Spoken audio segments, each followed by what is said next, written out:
over 6,000 languages spoken on Earth.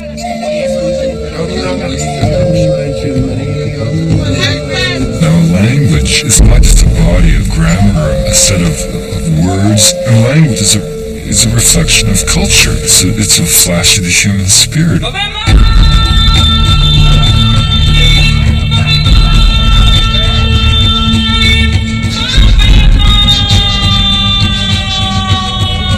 And of the 6,000 languages spoken on Earth, fully half are being taught to children, which means that effectively, unless something changes, they're dead.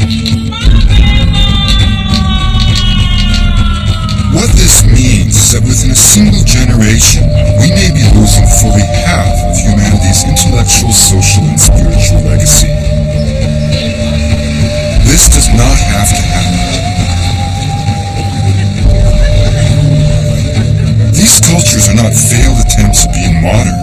They are unique answers to the fundamental question: what does it mean to be human and alive?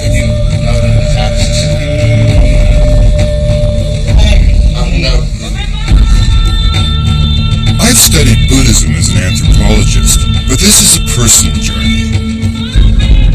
A journey that will lead me to the deepest lesson of Buddhist practice, behind a weathered little door in an ancient nunnery near the foot of Mount Everest. In the light at the edge of the world.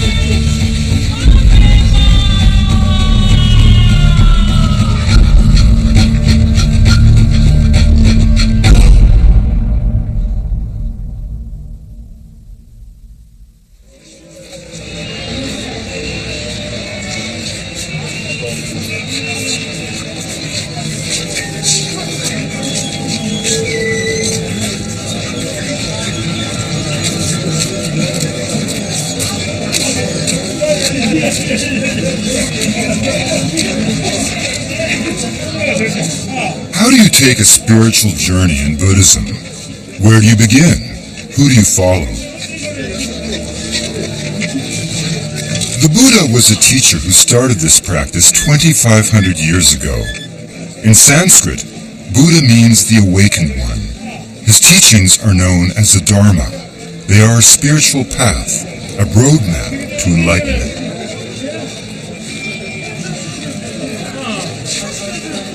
The Dharma is designed to lead us all out of samsara.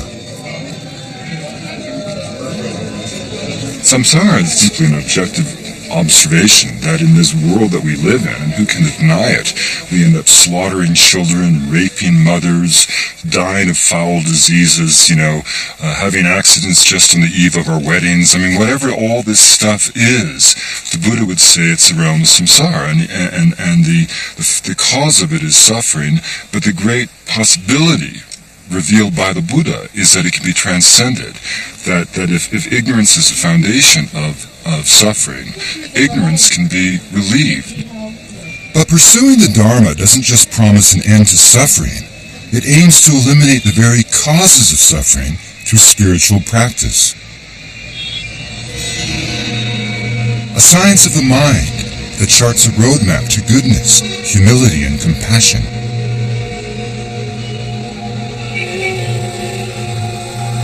One takes refuge in the Buddha, considering him not a god, but a guide. You take refuge in the Dharma, which is not a dogma, but a path. Of all the religious traditions that I've encountered in my travels, this is the one that has always made the most sense to me.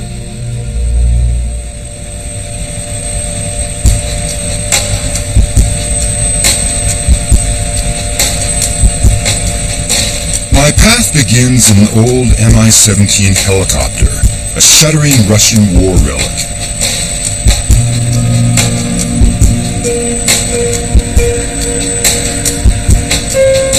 We lift off for a trip into the Himalayas, back to where the monasteries are. Many of the Buddhists of Nepal were once the Buddhists of Tibet, before the Chinese ran them out and destroyed their temples in the 1950s. Escaping across the mountains, they came together at monasteries like Tupten Choling and Shiwang, where they are preparing right now for a great festival.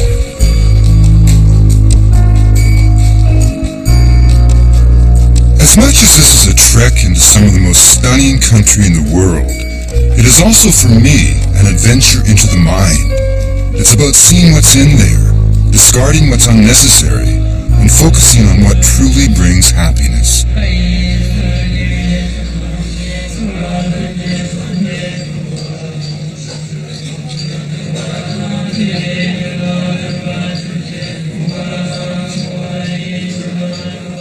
There is something about the inherent tolerance of Buddhism that is incredibly attractive. It's totally non-judgmental. There is no notion of sin. There is no notion of good and evil. There is only ignorance and suffering. And this is the most important thing. It places all emphasis on compassion. You do not embrace negativity. It is a religion that does not demand some kind of act of blind faith. It does not demand that you buy into the dictates of a faith and then go out and persuade the rest of the world to think like you. It is simply a system of wisdom. It's a philosophy. It says, here is a path. Here's a set of contemplative practices that you can do.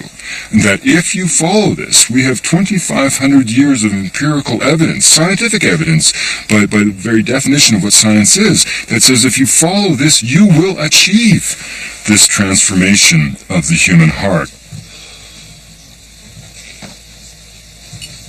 And that's why we use the concept Buddhist science of the mind, because the evidence of the efficacy of that practice is the serenity achieved by those who embrace it.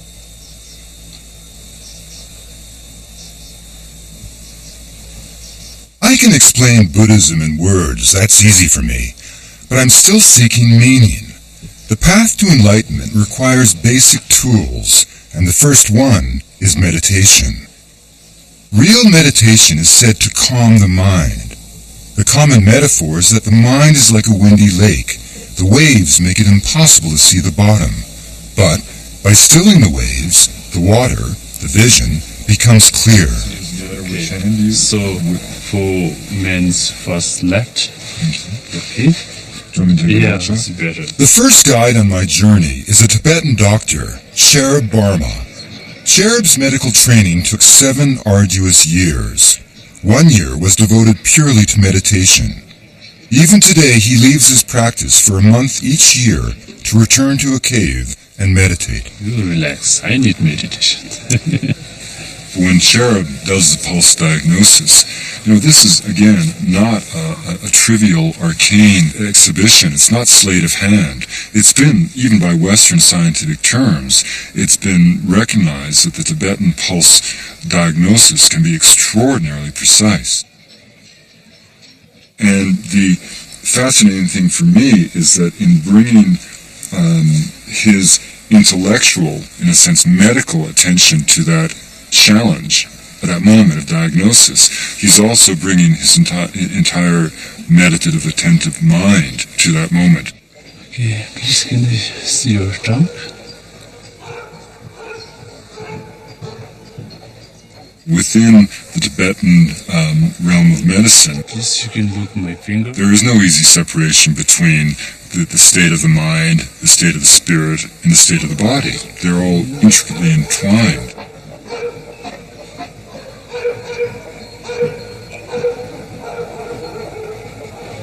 Okay.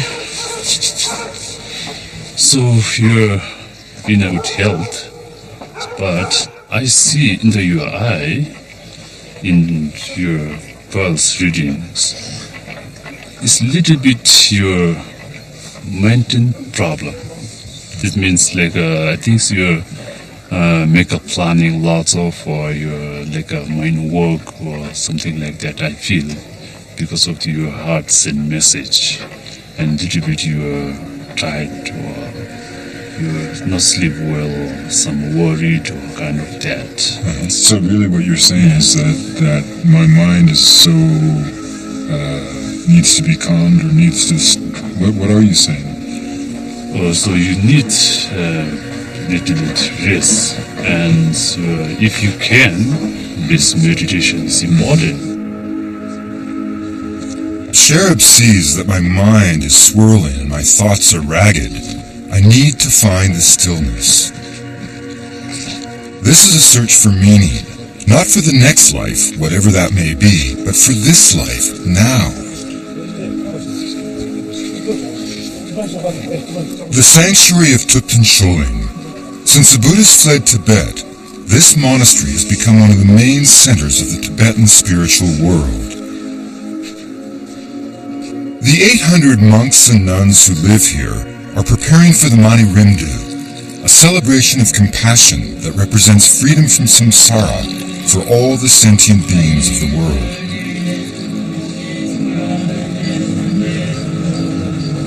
The Buddha left behind 84,000 lessons, or sutras. They are all part of the teachings of the Dharma. The sense of serenity in the prayer hall is deeply moving.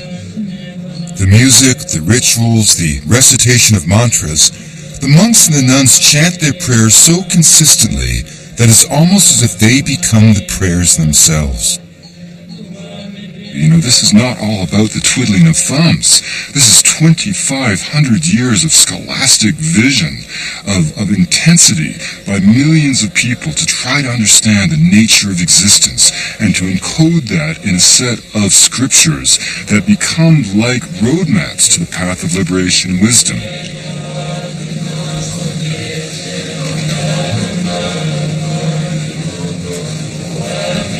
The scarves, or katas, that the monks and nuns throw forward represent the nature of karma, the principle of giving and receiving.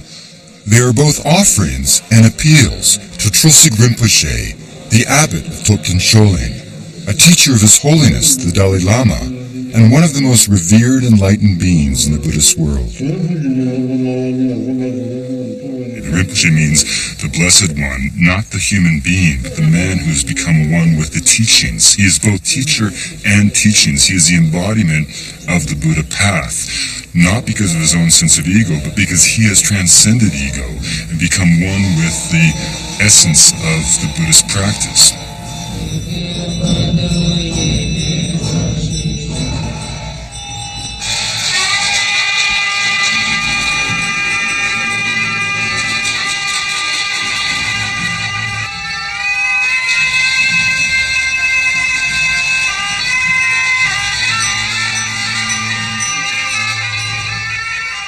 Thukten Choling has grown so much that they have had to build a new central temple and quarters for the additional monks and nuns.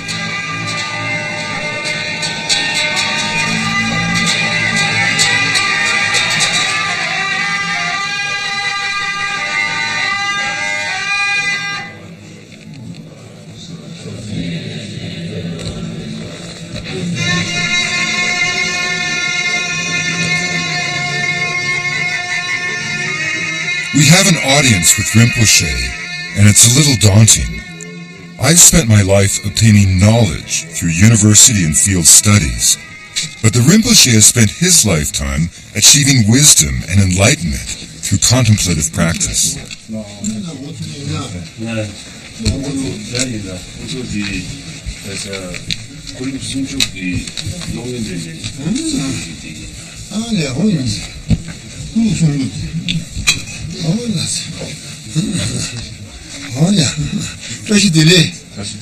The first time I was in the presence of Trulsig Rinpoche was 3 years ago when I visited Thukten Choling monastery, and I was working on another project, and I had a whole list of specific questions that I was planning to ask him.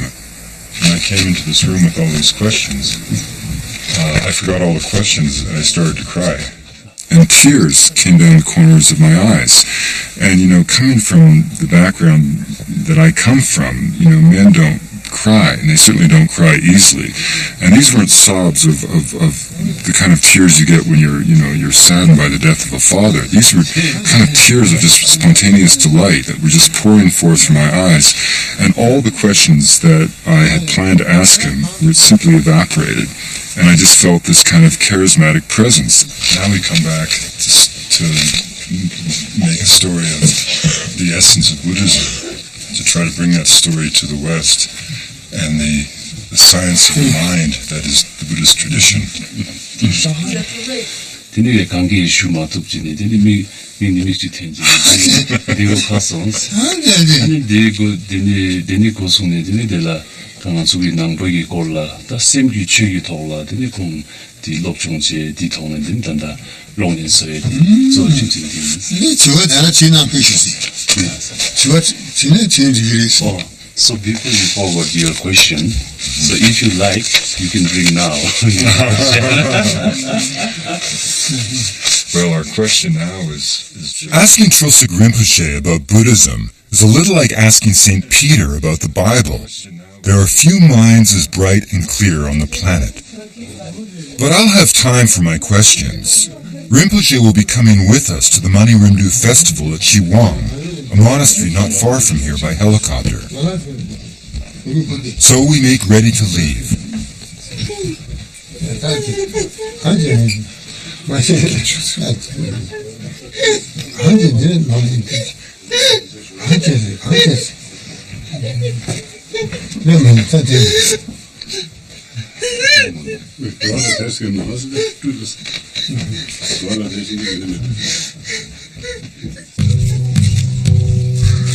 there are tens of thousands of people in this part of the world who would give their eye tooth to spend one moment in the presence of Tulsi Rinpoche, and we were blessed by him.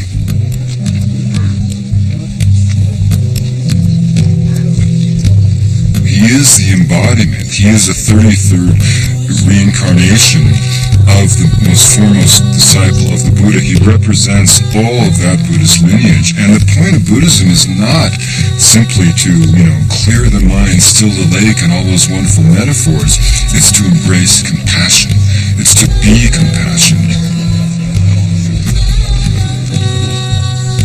Rinpoche is living proof that compassion can be achieved as a state of being. That contemplative practice will result in serenity and enlightenment. This is what we mean by a Buddhist science of the mind. It is the empirical pursuit of the truth. But the amazing thing for me is the realization that there really is a path that can lead to a transformation of the mind and spirit.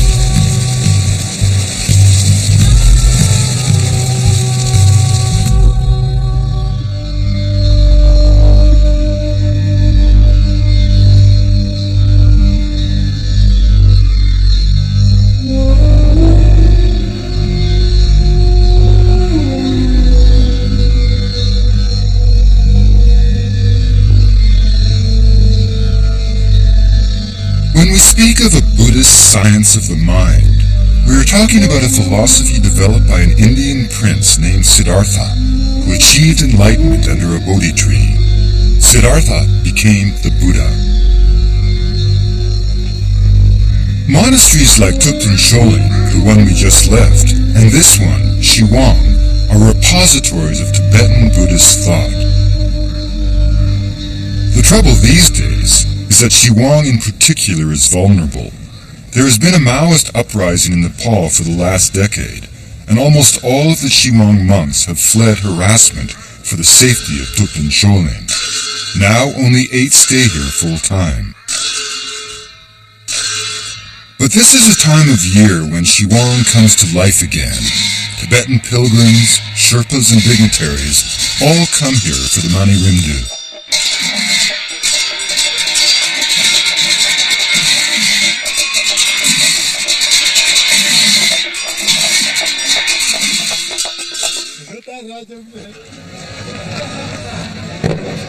The Mani Rindu is a ritual recreation that celebrates the arrival of Buddhism in Tibet from India. Trosik Rinpoche says that to experience the Mani Rindu is to receive a blessing.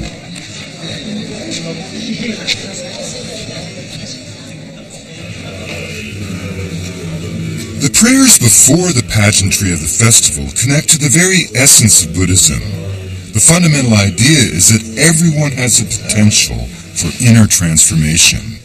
We all have our own perfect jewel buried deep in the earth.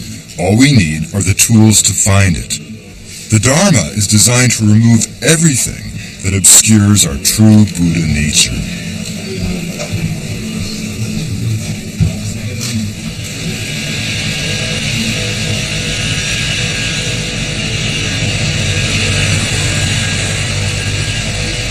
Mathieu Ricard arrives.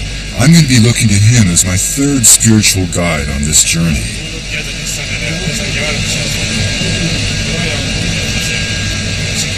At one time, Mathieu was a leading scientist at the Institut Pasteur in Paris. And here was this man from a highly distinguished French family, his father a major literary critic, Mathieu himself a brilliant molecular biologist, clearly on his way to a great career in science, Western science, and at some point for him, it just wasn't enough.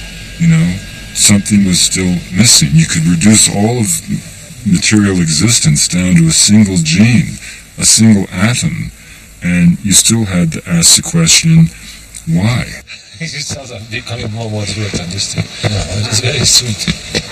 It's very, very devoted to Rinpoche and Rinpoche. You see, we are ready to spend 15 years to go through education. Then we spend another number of years to train professionally. We spend a great amount of time, jogging and doing gymnastics and going on this bicycle and rolling sort of things. And then to get healthy. And then we spend another amount of time taking care of our appearance, going to have some nice hairdo or whatever. Now, how come we don't even spend a few moments every day to see how our mind works, which in the end is what determines the quality of our life? So that's very puzzling, in fact. So why is that? I think there's a kind of slight hesitation, looking at our mind. That seems a bit weird. I met somebody, a young person in California, who told me, I don't want to look within myself. I'm afraid of what I'm going to find there. I told that to Dalai Lama. He said, it's more interesting than going to the movies. So much happening in your mind. It's such a fascinating adventure.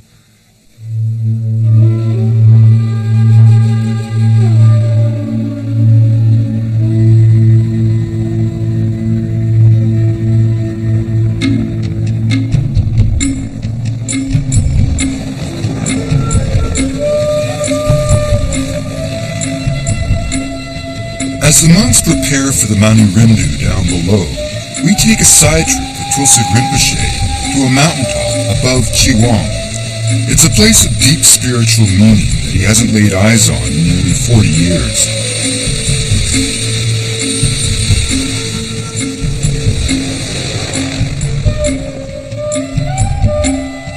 This is Sengepuk, the Lion's Cave, where Rinpoche went into meditative retreat after he fled Tibet. Retreat is a time for the mind, a time to focus on prayers of compassion for the sentient beings of the world, in a place that eliminates all distractions.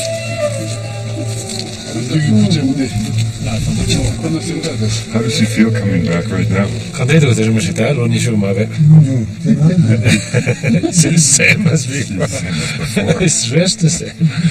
It's just staying just as it is. The monks say that Rinpoche achieved enlightenment here and had a vision of his own teacher soaring in the form of a vulture. With a tear in his eye, his teacher asked Rinpoche to come with him, to leave the realm of samsara and move beyond this world.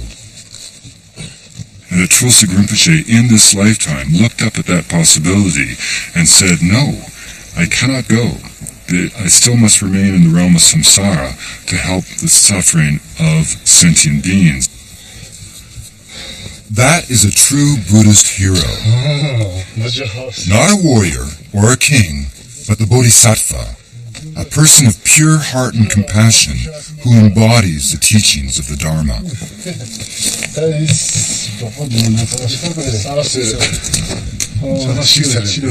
Actually, when Moshe stayed here, it wasn't like that. It fell down. This is the place where Tulsuk Rinpoche used to stay. In the sunshine, on his old patio, Rinpoche stuns me with an impromptu teaching of the Four Noble Truths, the very pillars of Buddhism. I've read about the Four Noble Truths. As an academic, I can recite them by heart, but that's not the same as receiving them from Rinpoche. through the translation of someone like Mathieu Ricard. So when first the Buddha gave the teachings after achieving enlightenment, the first teaching he gave was about the Four Noble Truths, which is actually recognizing the existence of suffering, acknowledging and recognizing that suffering has a cause and condition that can be dispelled. The first noble truth, of course, is that all life is suffering. Now, suffering doesn't mean necessarily misery, and it's not a pessimistic or even a nihilistic observation. It was simply an objective assessment of reality, that life is suffering, that we all grow old. And the second noble truth was this idea that suffering itself is based on ignorance. By ignorance, he didn't mean stupidity, but by ignorance being implying that the clinging to the illusion that the world and that existence itself had an intrinsic concrete reality, that everything was tangible, static, permanent. So now, in order to get rid of ignorance and the mental toxins and afflictions and obscurations, we need to rely upon someone who has more wisdom than we have, more understanding than we have. So hence the notion of a spiritual friend or a spiritual teacher who is showing us the path, who is indicating how we could go about removing the veils of ignorance. The third noble truth was the idea that suffering could be relieved through spiritual practice, that ignorance could be banished from the realm of perception, that you could actually find a solution to this human dilemma. And of course, the fourth noble truth was the delineation of a specific contemplative practice, a path of wisdom that promised, if followed, to allow you to transcend the realm of suffering.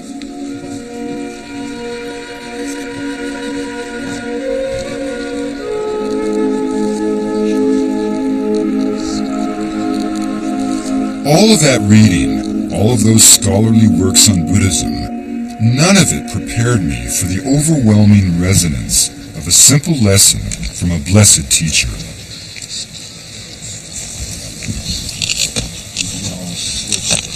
All those things, and then you hear it from someone like that. Yes, of course. That's the obvious. So, otherwise, this is quite obvious the way people got lost in they wish happiness, but they run towards suffering. Although we aspire to happiness, we got completely confused about the means to achieve genuine happiness. We mistake happiness and pleasure, happiness and intensity, happiness and so many things. We don't realize happiness is a way of being that comes from inner freedom, not just from trying to enjoy as many things as possible, because that's like running after a rainbow, hoping that we can wear it as a dress. No, it never works. They hope for happiness, but they got lost in the wrong means of achieving it. So that's the drama of sentient beings.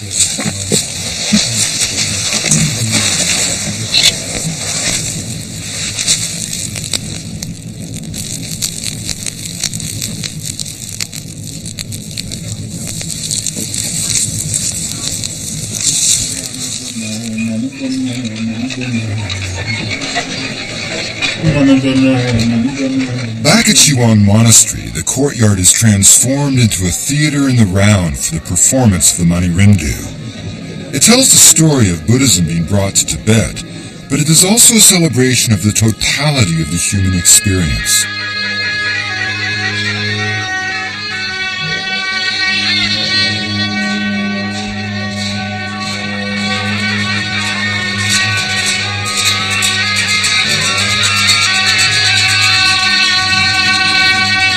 Think of it as Shakespeare. Think of it as being in the Globe Theatre. So it's a morality play written by a lama as a way of making manifest in a public way all the kind of forces of existence.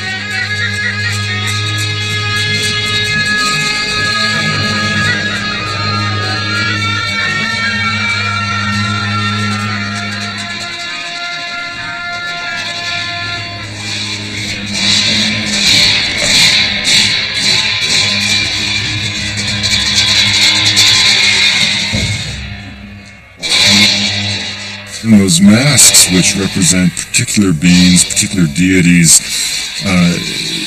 they are also, in a sense, metaphorical. They represent, it's almost like a pageant of all the forces of samsara and all the forces of divinity with which one will engage in your own dance of life.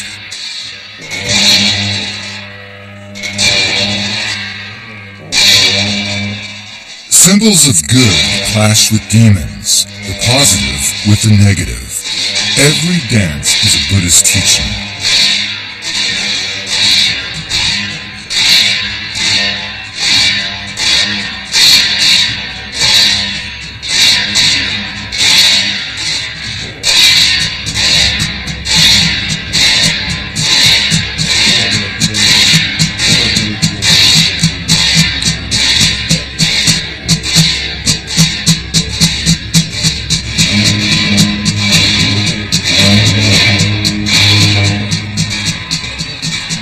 Long before the dances began, monks were behind the scenes at Shiwang performing puja, a concentrated series of rituals. The monks focus all of their spiritual intuition and practice into the making and empowering of sacred mani pills that allow you, literally, to eat the power of the Dharma. It's like all ritual. What is ritual attempting to do in any spiritual tradition? Ritual attempts to quiet the moment, to focus the mind, to bring one into the presence of the spirit, the presence of God. I mean, this is the whole point of any ritual tradition.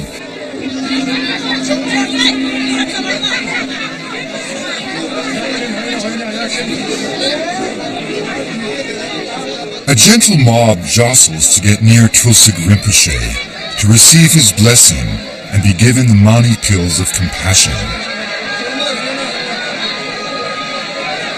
Much of this feels familiar to a Westerner.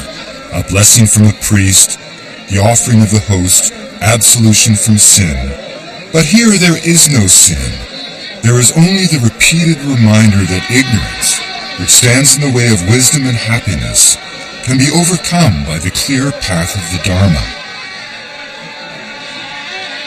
You know, in a sense, Buddhism is neither philosophy nor religion. It's strictly a path of wisdom.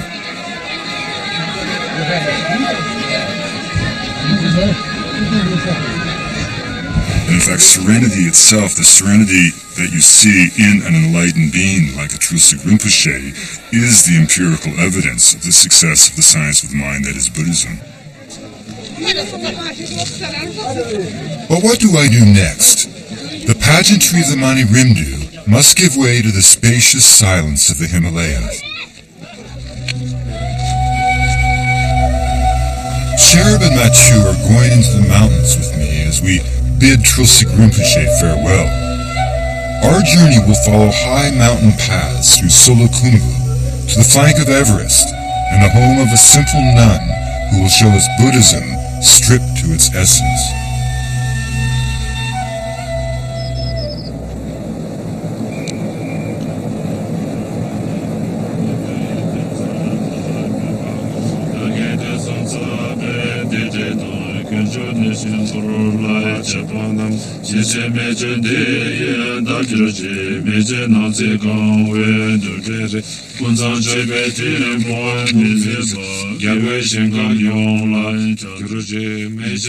The most basic lesson in science class is to have a hypothesis before you conduct an experiment.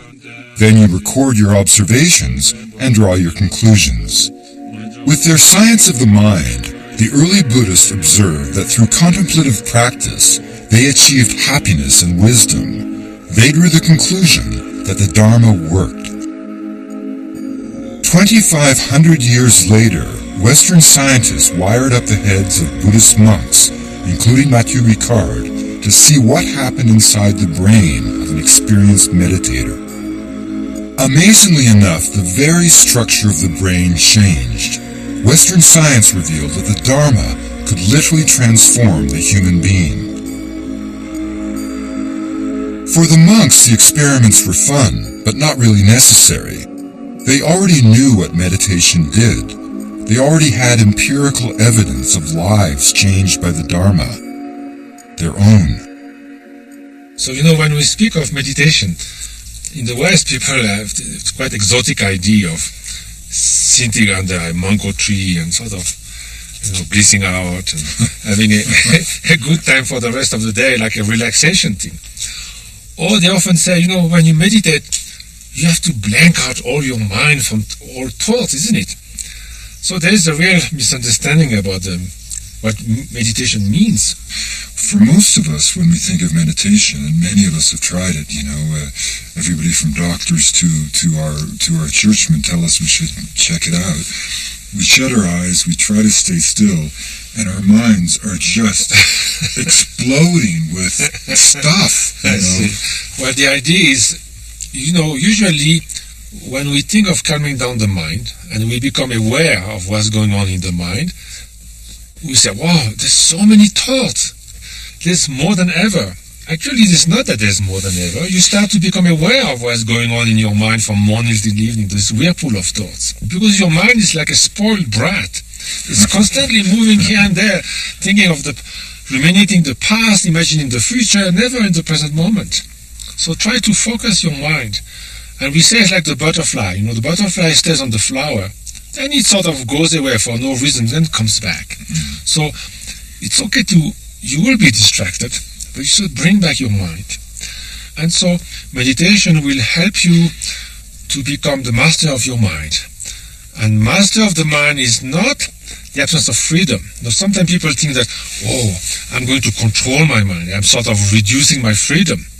Take the example of the sailor at sea. What is the freedom? To let the boat drift wherever the currents and the wind blow? That's not freedom, that's drifting. Real freedom is to take the helm and navigate where you have chosen to go. That's freedom. So if you're in charge of your own mind, that's freedom.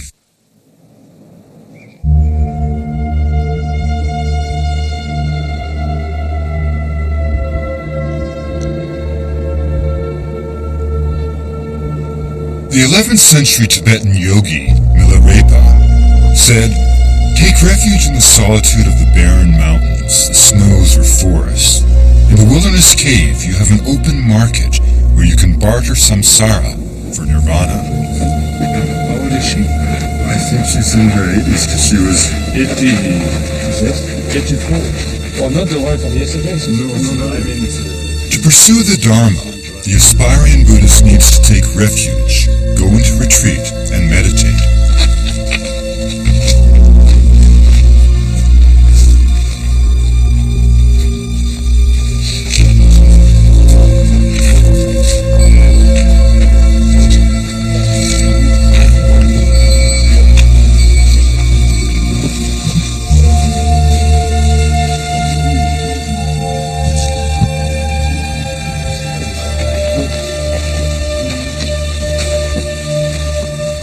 Behind this door lives Ketsun Ani. She is a nun who has been in solitary retreat for 45 years, never leaving the confines of this simple hut. She has distilled her entire religious practice to 3 simple mantras, prayers for the welfare of all sentient beings, recited again and again through every hour of her waking day. Now here is this woman, by all accounts, extraordinarily beautiful young woman, devoted to the Dharma, who suddenly was kind of besieged by a suitor, a wealthy merchant who had the power to really demand betrothal.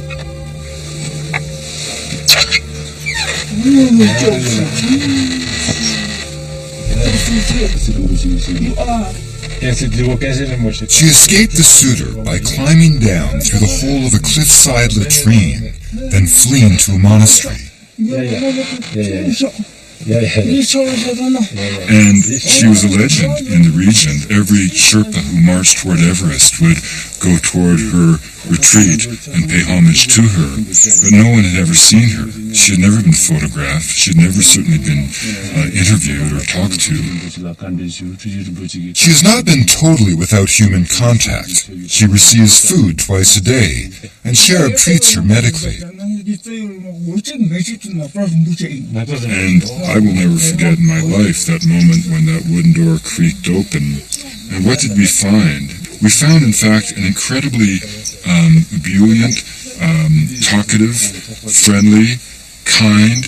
Her first gesture was to give us cookies. And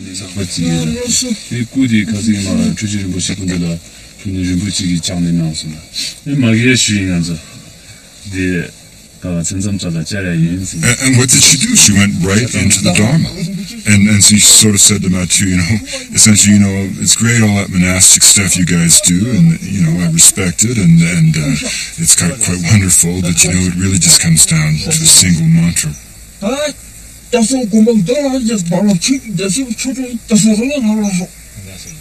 She deeply prays for all sentient beings to be free from all sufferings, outer inner sufferings, and so from her heart she dedicates the merit as she recites the Om Mani Padme Hum, the mantra of Avalokiteshvara.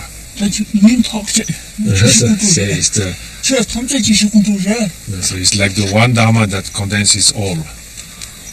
Om Mani Padme Hum. Yes. So her life has been completely dedicated for 45 years to solitary retreat, to the recitation of the mantra, and all directed toward the well-being of all sentient beings, almost like her heart, just spreading compassion. Yes. It all boils down to our own mind, the quality and the nature of our mind.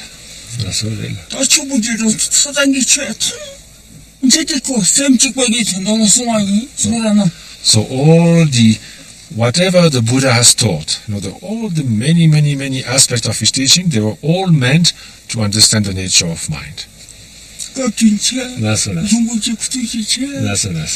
the main thing is to give away all elaborate practice and simply remain in the Buddha nature, in the Buddha's mind, and that's all. And she said, if she survived, with her mind, she'll come to visit me sometimes. So I told her I'll prepare a nice cup of tea.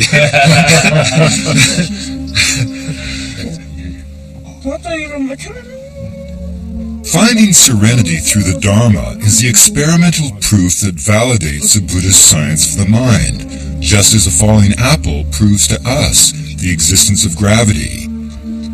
It may be hard to understand what this means, but it exists for the Tibetans.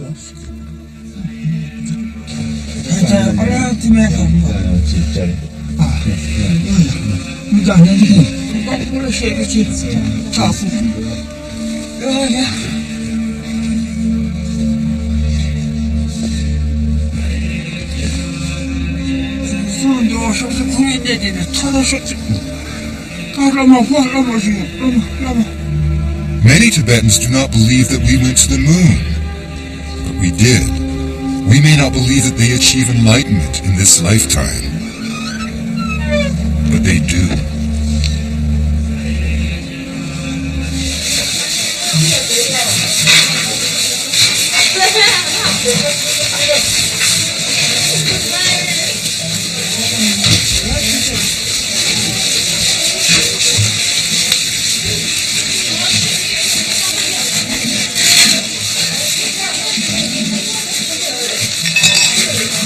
At the Tupten Choling Monastery, Tibetan Dr. Sherab Barma is in high demand. In one day, he will see over 100 patients, diagnosing everything from cataracts to smoke inhalation from the fires in the kitchens. Western science and efficiency, a Lama once wrote, has made a major contribution to minor needs. We spend much of our time in the West trying to ensure that people live to be 100 without losing their hair or their teeth. The Buddhists spend their time giving meaning to existence. The Buddha spends all their lives getting ready for a moment that we spend most of our lives pretending does not exist, which is the moment of death. We in the West, I think, constantly confuse knowledge for wisdom. This little video is relax your body and straight in our spinal cord. You see this in old men all the time in the West. They say, what do you mean? I've worked so hard. I've built General Motors and goddamn it, I'm going to die? Or, I've got 15 PhDs from Yale, Harvard, Princeton, and Oxford. My God, I know everything about diatoms, and I've been in every genetics, and I've been at every conference, and I've gotten a Nobel Prize, and goddamn it, I'm going to die. And they haven't thought about that.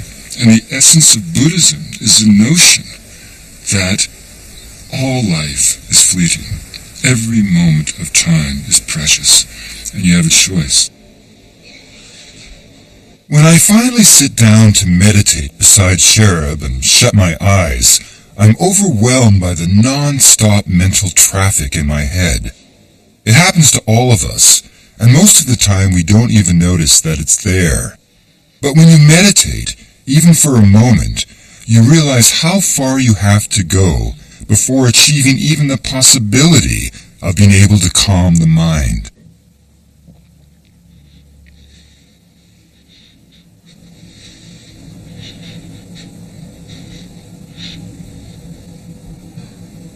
In that particular moment of meditation in that space, your thoughts move through your mind, and the metaphor used always in Buddhism is that the mind is like a windy lake with the wind buffeting the waves and causing the water to be turbulent, and if you can somehow still the mind, you will clear the lake. And so as you go deeper into that kind of meditative state, sometimes just sort of raw emotions will just come up. Tears often come to the novice, for to meditate is to allow oneself, often for the first time, to be still. And to be still is to glimpse the true nature of things. Like so many of us in the West, I dwell too often in a whirlwind of frenetic activity, racing against time, defining success by measures of the material world, books, academic degrees, credentials of one sort or another. This to the Buddhist is the essence of ignorance. They remind us that all life grows old and dies, that all possessions decay, and they offer an alternative, a path of wisdom, long and difficult, but to me, irresistible.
How do you take a spiritual journey in Buddhism?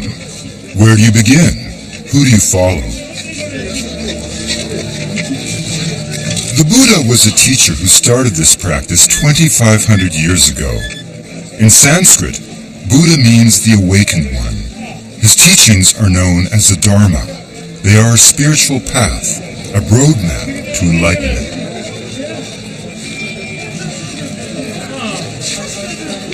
The Dharma is designed to lead us all out of samsara.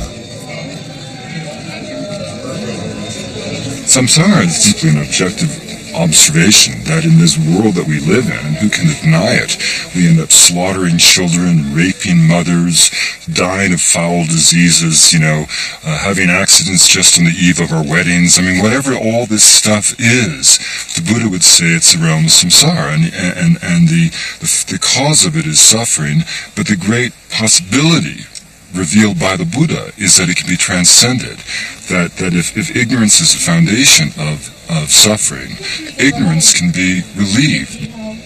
But pursuing the Dharma doesn't just promise an end to suffering. It aims to eliminate the very causes. There were 6,000 languages spoken on earth.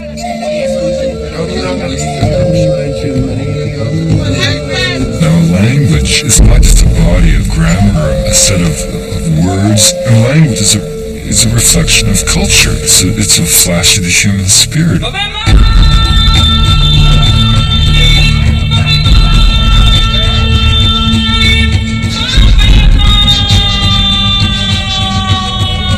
And of the 6,000 languages spoken on earth, fully half are being taught to children, which means that effectively, unless something changes, they're dead. What this means is that within a single generation, we may be losing fully half of humanity's intellectual, social, and spiritual legacy. This does not have to happen. These cultures are not failed attempts at being modern. They are unique answers to the fundamental question: what does it mean to be human and alive?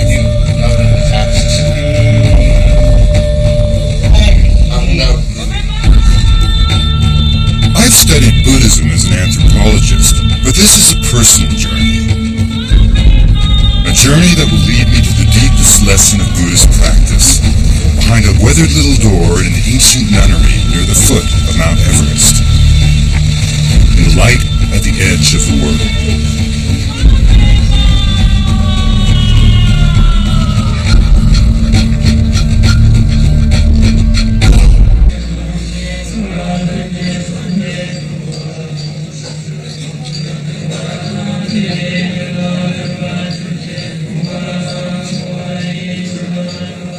There is something about the inherent tolerance of Buddhism that is incredibly attractive. It's totally non-judgmental. There is no notion of sin. There is no notion of good and evil. There is only ignorance and suffering. And this is the most important thing. It places all emphasis on compassion. You do not embrace negativity. It is a religion that does not demand some kind of act of blind faith. It does not demand that you buy into the dictates of a faith and then go out and persuade the rest of the world to think like you. It is simply a system of wisdom. It's a philosophy. It says, here is a path. Here is a set of contemplative practices that you can do. And that if you follow this, we have 2,500 years of empirical evidence, scientific evidence, by the very definition of what science is, that says if you follow this, you will achieve this transformation of the human heart. And that's why we use the concept Buddhist science of the mind, because the evidence of the efficacy of that practice is the serenity achieved by those who embrace it.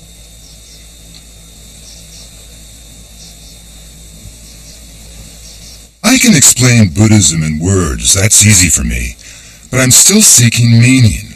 The path to enlightenment requires basic tools, and the first one of suffering through spiritual practice.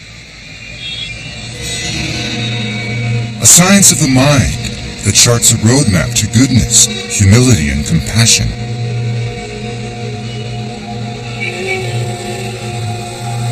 One takes refuge in the Buddha, considering him not a god but a guide. You take refuge in the Dharma, which is not a dogma but a path. Of all the religious traditions that I've encountered in my travels, this is the one that has always made the most sense to me.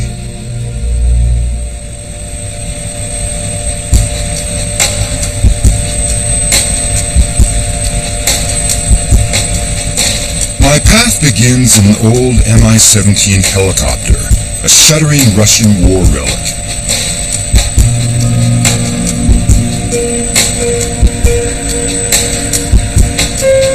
We lift off for a trip into the Himalayas, back to where the monasteries are. Many of the Buddhists in Nepal were once the Buddhists of Tibet, before the Chinese ran them out and destroyed their temples in the 1950s. Escaping across the mountains, they came together at monasteries like Tokten Sholing and Shiwang, where they are preparing right now for a great festival.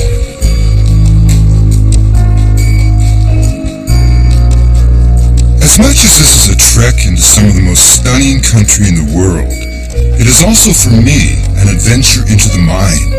It's about seeing what's in there, discarding what's unnecessary, and focusing on what truly brings happiness. Is meditation. Real meditation is said to calm the mind. The common metaphor is that the mind is like a windy lake. The waves make it impossible to see the bottom. But by stilling the waves, the water, the vision, becomes clear. Okay. So, for men's first left. Okay.